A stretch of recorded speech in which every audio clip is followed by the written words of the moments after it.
बिस्मिल्लाहिर्रहमानिर्रहीम। शुरू करता हूँ अल्लाह के नाम से जो बड़ा मेहरबान निहायत रहम करने वाला है। दोस्तों, सल्तनत उस्मानिया जिसको अपने दौर की सुपर पावर कहा जाता था और उस्मानी सुल्तान को ताकत की अलामत समझा जाता था, मगर 16वीं और 17वीं सदी के दौरान करीबन 130 साल की मुद्दत ऐसी थी, तारीख उस दौर की सल्तनत उस्मानिया को सल्तनत ख्वातीन का नाम देती है। उस अरसे में सल्तनत उस्मानिया की शाही ख्वातीन ने रियासती मामलात में सुल्तानों से बालातर गैर मामूली सियासी असर और रसूख हासिल कर लिया था और सल्तनत उस्मानिया पर दर हकीकत औरतों की हुकूमत थी। उस 130 साल दौर में कुछ उस्मानिया ख्वातीन को इस कदर ताकत हासिल थी कि हरम में साजिशों के ऐसे जाल बिछाए जाते कि सुल्तान भी उनके आगे बेबस नजर आने लगते। दोस्तों, आज की इस वीडियो में हम आपको सल्तनत उस्मानिया की 6 ताकतवर तरीन ख्वातीन के बारे में मुकम्मल मालूमात के साथ ख्वातीन के सल्तनत उस्मानिया में असर और रसूख की मुकम्मल दास्तान सुनाएंगे। लेकिन दोस्तों, उससे पहले जो लोग चैनल पर न्यू है, वीडियो को लाइक करके चैनल को सब्सक्राइब जरूर करें। तो चलिए बताते हैं। नंबर 1, कुसम सुल्तान। दोस्तों, माह पेकर कुसम सुल्तान सल्तनत उस्मानिया की मलका और वालिदा सुल्तान थी। कुसम सुल्तान उस्मानी तारीख की ताकतवर और बाइक्तदार ख्वातीन में से एक थी। कुसम सुल्तान ने इक्तदार की यह कुव्वत तब हासिल की जब वो 1610 में उस्मानी सुल्तान अहमद अव्वल की महबूब जोजा बनी और बाद अज़ा कानूनी बीवी होने का दर्जा हासिल हो गया। 1623 में वो उस्मानी सुल्तान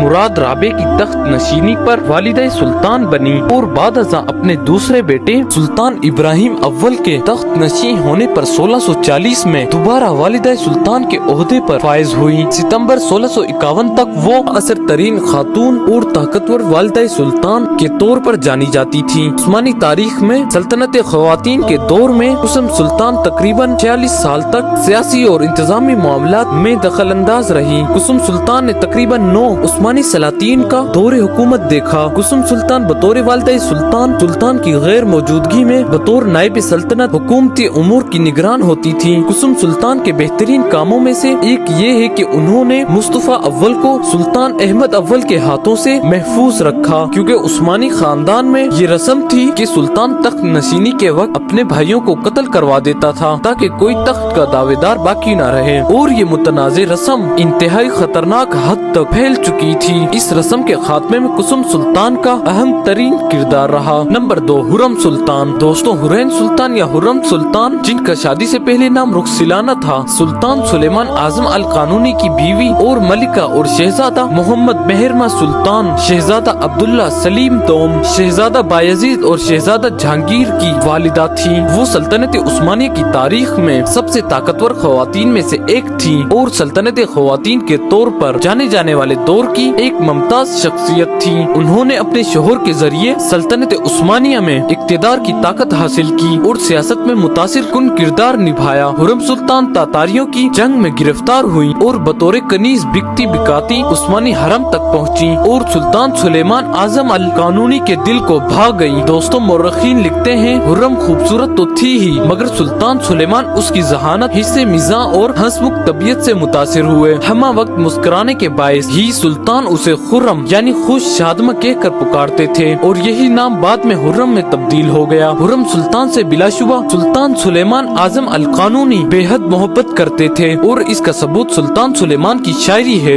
सुल्तान सुलेमान एक उम्दा शायर थे। शायरी में अपना तखल्लुस मुहिब्बी इस्तेमाल करते थे। आपकी शायरी में हुर्रम सुल्तान की तारीफ पाई जाती है। यही वजह है कि सुल्तान सुलेमान आजम अल कानूनी ने पहले हुर्रम सुल्तान को आजाद किया और फिर उनसे निकाह करके कानूनी बीवी का दर्जा दिया। कहा जाता है कि सुल्तान सुलेमान आजम अल कानूनी अक्सर औकात अपने फैसलों में हुर्रम सुल्तान से मशवरा लिया करते थे और हुर्रम सुल्तान की शख्सियत को यूरोपी मौरखीन ने एक मुतनाज़ मलका के तौर पर पेश किया, जिसमें अपने बेटे सलीम को तख्त नशी करवाने के लिए शहजादा मुस्तफा का कत्ल और अपने दामाद रुस्तम पाशा को वजीर बनाने के लिए पारगली इब्राहिम पाशा का कत्ल हुर्रम सुल्तान की साजिशों का नतीजा करार दिया जाता है। जबकि हुर्रम सुल्तान पर सुल्तान सुलेमान आजम अल कानूनी पर जादू करवाने के भी इल्जामात आयद किए जाते हैं, मगर दर हकीकत हुर्रम सुल्तान के फलाई कामों की फहरिस्त उसकी अजमत खास है और वो अक्सर अपने जाती पैसों से फलाई काम सर अंजाम दिया करती थी। हुर्रम सुल्तान 15 अप्रैल 1558 को वफात पा गईं। अगर वो सुल्तान सलीम दोम के सुल्तान बनने तक जिंदा रहती तो बेशक एक ताकतवर वालिदा सुल्ताना बनती, मगर उन्होंने एक नई रस्म शुरू करवा दी। सलातीन अपनी कनीजों से शादी भी करने लगे। सल्तनत में ख्वातीन का अमल दखल भी शुरू हुआ, लिहाजा हुर्रम सुल्तान बाद में आने वाली तमाम खास की सुल्तान बनने वाली ख्वातीन के लिए रोल मॉडल बन गई। कहा जाता है हुर्रम सुल्तान की अंगूठी उनकी वफात के बाद नस्ल दर नस्ल चलती रही। नंबर 3, मेहरमा सुल्तान। दोस्तों, मेहरमा सुल्तान जिसके माना सूरज और चांद या चांद की रोशनी के हैं, सुल्तान सुलेमान आजम अल कानूनी और मलिका हुर्रम सुल्तान की बेटी थी। 16वीं सदी में पहली बार मेहरमा सुल्तान को खानम सुल्तान का लक़ब मिला, जो उस जमाने में किसी और को न मिल सका। वो सल्तनत उस्मानिया की तारीख में तीसरी सबसे ताकतवर ख्वातीन में से एक थी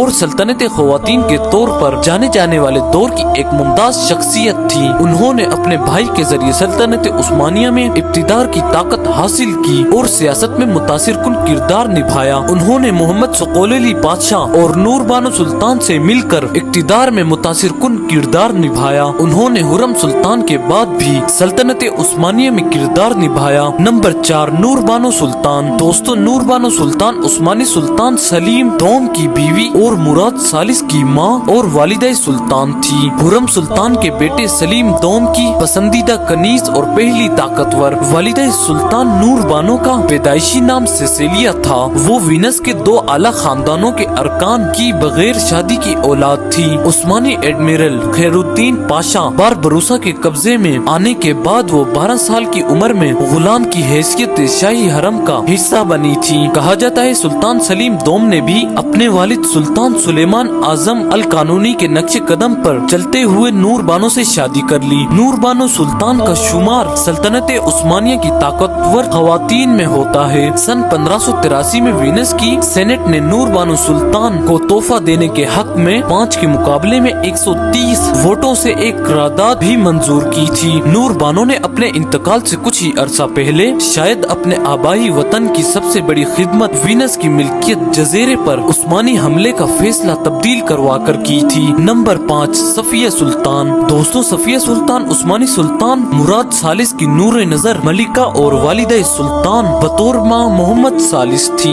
सन 1574 में जब सुल्तान सलीम का इंतकाल हुआ तो उनके बेटे मुराद सोम तख्त पर बैठे और सफिया सुल्तान उनकी पसंदीदा कनीज थी, जो मौरखीन के मुताबिक अल्बानिया से कैदी बनकर शाही हरम तक पहुंची थी। नूर बानो और सफिया सुल्तान उस दौर का हिस्सा है जब वालिदा सुल्तान का ओहदा बहुत अहमियत इख्तियार कर चुका था। सफिया सुल्तान का उस्मानी सियासत में काफी अहम किरदार था और वो सिफारती मामलात में भी काफी मुतहर्रिक थी। सफिया सुल्तान और मलिका एलिजबेथ के दरमियान खत्तो किताबत भी हुई, जो सफिया सुल्तान के असर और रसूख की अक्कास है। नंबर 6, तोरखान सुल्तान। दोस्तों, तोरखान खदीजा सुल्तान सल्तनत उस्मानिया के सुल्तान इब्राहिम अव्वल की खास की सुल्तान कनीज थी। वो बतौर माँ मोहम्मद राबे वालिदा सुल्तान भी थी। तोरखान सुल्तान का उस्मानी सियासत में क्या मकाम था, इसकी एक मिसाल मुलाहिजा कीजिए। 1670 की बात है जब तोरखान सुल्तान के बेटे और उस वक्त के सुल्तान मोहम्मद राबे इस्तांबुल में मौजूद नहीं थे। फ्रांस के बादशाह के सफीर के बहरी जहाज ने इस्तांबुल आमद पर शाही महल के सामने से गुजरते हुए रिवायत के मुताबिक तोपों की सलामी नहीं दी, जिससे पूरे शहर में गुस्से की लहर दौड़ गई। शहर के दूसरे मुमालिक के सफीरों ने भी कहा कि फ्रांस ने सबके मफाद को खतरे में डाल दिया है। वालिदा सुल्तान तोरखान सुल्तान अपने तमाम खिदमतगारों के साथ एक दिन शाही महल के मैदान में गई और मुतालबा किया फ्रांसीसी जहाज से उनके नाम की सलामी दी जाए। फ्रांसीसी जहाजों को फौरन रंग बिरंगे झंडों से सजाया गया और तोपों का फायर शुरू हो गया। उसी दौरान शाही महल की तोपों से भी वालिदा सुल्तान को सलामी पेश की गई। शहर के लोग घंघरज से परेशान हो गए और ये अमल उस वक्त रुका जब एडमिरल उस्मानी ने रिपोर्ट किया कि शोर से शहर की हामला औरतों में हमल गिर रहे हैं। दोस्तों, आज के लिए इतना ही। मिलते हैं अगली वीडियो में, तब तक के लिए अल्लाह हाफिज।